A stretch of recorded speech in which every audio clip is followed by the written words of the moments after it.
好，戴起拿着话筒的拉塞，偏偏最近几年，只要一提到古装剧、仙侠剧，不知道你们咋想的，反正我是本能的就有一股不祥的预感，影视区又要团建吐槽的预感。可是也要想当年，在我还青春年少，你们还在学汉语拼音的时候，有这样一部，准确的说是2部古装仙侠剧，被观众们奉为业界标杆、荧幕经典，每每提起就让人热泪盈眶，感慨青春一去不复返。所以今天咱们就来一起回顾一下那些年我们一起追过的《仙剑奇侠传》。仙一和仙三的故事和选角，至今都在被模仿，却无人能超越。这不仅是因为演员与角色贴合，还因为剧本里的每一个人物都非常立体丰满，哪怕是配角的故事线也描绘得非常充实。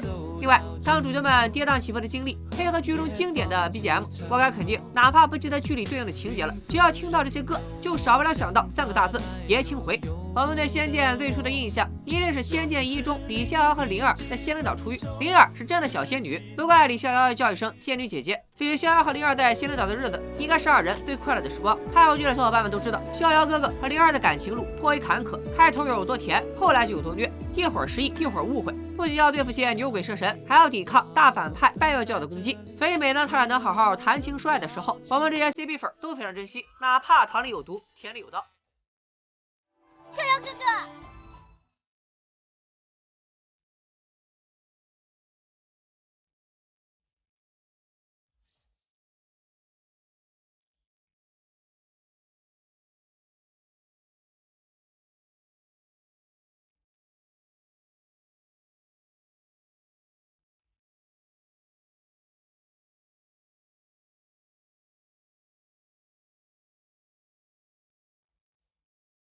我李逍遥爱你赵灵儿，一生一世。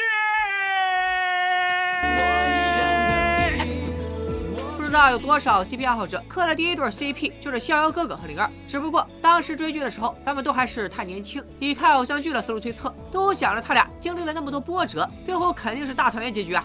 可我每天都坐在电视机前等播出，等来的却是晴天霹雳。仙剑一结尾，2人大战拜月，灵儿又被水魔兽打伤，只能强撑着一口气和李逍遥承诺：傻瓜，人家答应过你的，我是不会死的。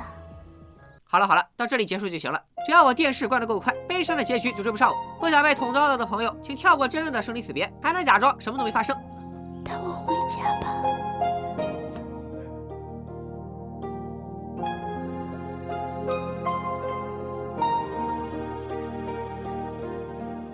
当年我隔壁女同学的眼泪都要流干了，所以我敢肯定这一段绝对是《仙剑一》催泪场面 TOP 1。说到这里，就有小伙伴要问了：既然说到《仙剑一》的 CP， 怎么能不提最意难平的林月如呢？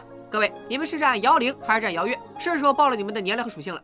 林月如和李逍遥有过一段情，只可惜她被灵儿晚出现，设定也不过是一介凡人，所以林月如注定只能做个牺牲者。也正是因为她的存在，才让广大网友至今都在讨论李逍遥到底是不是个渣男。失忆后的李逍遥本来都和林月如走在一起了，却在和林月如一同去锁妖塔救灵儿的时候，因手心里的灵字有所感应，想起来他已经和灵儿成亲了。李逍遥在2个女人中间艰难选择，最终还是更偏向于灵儿，他无法再去兑现和林月如的海誓山盟，让月如心灰意冷。这一段那时青涩的胡歌就演得相当不错，李逍遥从困惑、震惊到痛苦，表演上需要强烈的情绪递进。总之，从李逍遥恢复记忆这一刻起，林月如就知道一切都结束了。后来，他还选择成全李逍遥和灵儿，葬身锁妖塔，成为了《仙剑一》中的最佳第3人。搞得我后来只要听到阿桑的一直很安静，就能想到林月如，因为是3个人的锁妖塔，他却不配有姓名。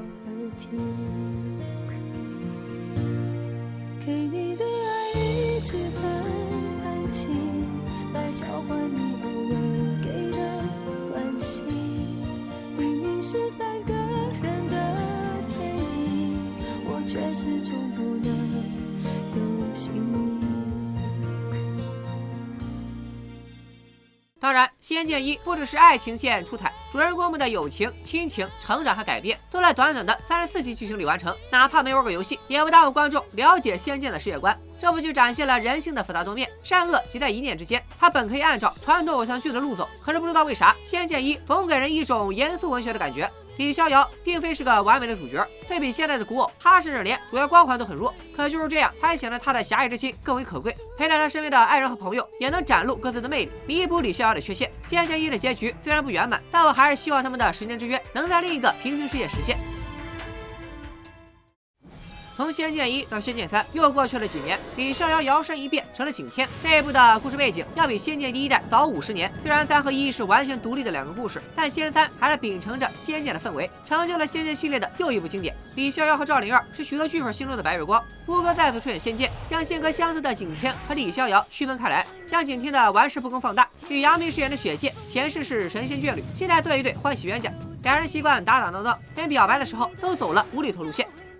仙剑3除了一些重要的主线剧情之外，剧情也比第一部更加轻松。景天和雪镜的日常片段都挺欢乐的，而且二人一直双箭头。相比于徐长卿和紫萱这对3生3世的纠缠，居然也称得上是幸福美满。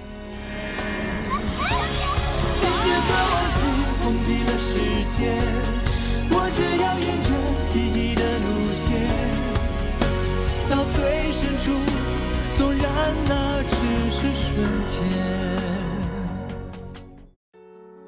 至于徐长卿和紫萱，我也用4个字来形容吧：虐恋情深。最直观的效果就是本剧最经典的3首插曲都用在了这2人身上。他们之间3生3世的情缘，前2世都以悲剧收场。紫萱从天真烂漫的小姑娘，逐渐在伤害中变得克制隐忍。然而当二人第3世再次相遇的时候，徐长卿还拒紫萱于千里之外。那时候就是没有弹幕，有弹幕就来满屏幕刷徐长卿，我恨你是块木头。第1世他俩双生跳崖殉情，第2世男方用阴保护女方惨死。可是第3世紫萱再次遇见徐长卿，还是控制不住自己，既想爱又害怕受伤害。他们走着走着，还是无法摆脱命中注定的缘分。徐长卿本来是别爱我没结果的态度，毕竟女娲后人和蜀山道长是无法长久的。可是当徐长卿也想起了前世的种种，他还是动摇了。二人用长久的分别换来短暂的甜蜜，最后只能喝下忘情水，想让对方能忘了自己，去过无忧无虑的生活。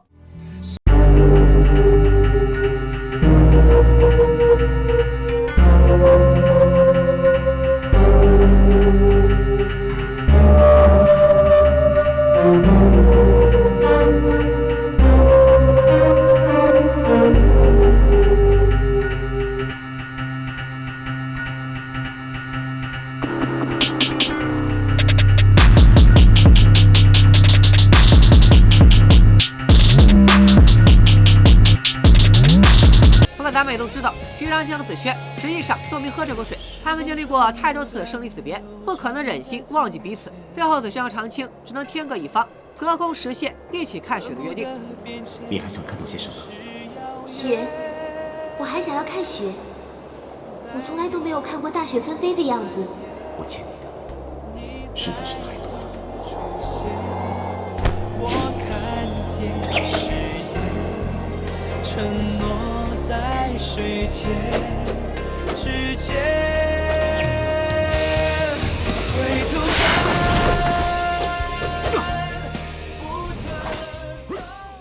除此之外，《仙剑3》还奉献了2大泪点。龙葵这个胸控2次为了景天击剑。他和林月如成全李逍遥和赵灵儿的感情不一样，龙葵的牺牲非常单纯，他就是出于亲情，一定要为景天做些什么。到了生死关头，如果以他的性命能帮助景天，即使再来第3次、第10次，龙葵还是会选择击剑。有很多人说这也是变相的舔狗行为，但我觉得无私奉献的爱在仙侠剧中是必不可少的要素，也只有龙葵付出生命，才能成就后来的景天。最后一段致命情节，好多人现在都不敢重看。茂茂割肉换粮食，简直是催泪大杀器。不行，我的一斤肉去和罗如莲交换，可以换10斤粮食。茂茂本来只是景天的小跟班，是个插科打诨的吉祥物。在我们之前的认知里，如果仙剑3有一个人能好好的活到最后，除了景天，就只剩茂茂最有可能。可就是最不起眼的搞笑角色，给了观众最致命的一击。茂茂的死过于突然和残忍，没有人能接受最好的朋友以这样的方式离开。现在看来，仙剑系列最可贵的一点就是能让观众有沉浸式的观剧体验，让我们能感同身受，而不是剧里的人在哭，观众看了只想笑。仙剑侠传1和3之后，许多年都没有再出续集。之前也传出过仙剑4开始选角的新闻，但是时隔这么多年，仙剑还能拍出曾经的味道吗？店员认为不能说还有希望，只能说毫无可能。虽然并不是人人都看过仙剑，可这2部单机游戏改编的仙侠剧，确实代表了一代人的青春岁月。曾经的观众都已经长大了，哪怕你我心里留有遗憾，仙剑系列停在仙剑3就足够了，不需要狗尾续貂，再给我们提供吐槽的机会。今天就说到这里，拜了个拜。